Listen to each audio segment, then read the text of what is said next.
how it is I'm going to continue to move through life financially.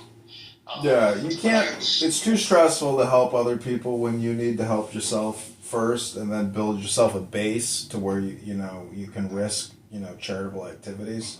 Like I have a coach house on my property, and I would love to turn that place into like an art colony property, but I would also much rather have the person who's consistently working at O'Hare Airport so they can afford to give me, the rent every month, because I know that I need to preserve my standard and my well-being if I want to, try to do. But honestly, I think, I'm big into yoga now, and I just view that as like a great mechanism and vehicle for people to achieve like rapid response enlightenment, because the lower back pain, the hamstring tension, the breathing philosophically, it's all contained in yoga. And I got a great property here that has 600,000 cars that drive by every month.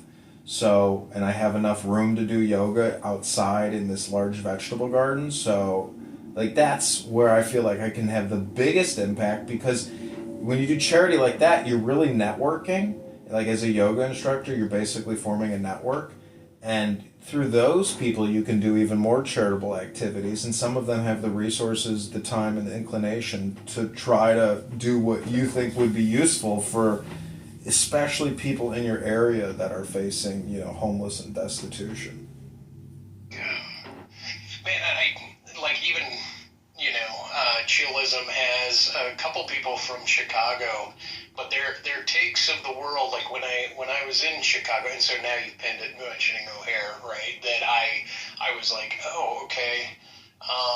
The attitude of the people in that town is specifically unique, meaning Chicago and Chicagoans have what I think you can kind of like picking someone's zodiac sign. If you get a sense for roughly where a person might be from, I guess you could figure out what's constitutive of their personality, that you could generalize and make a speculative assumption that they're from a particular city.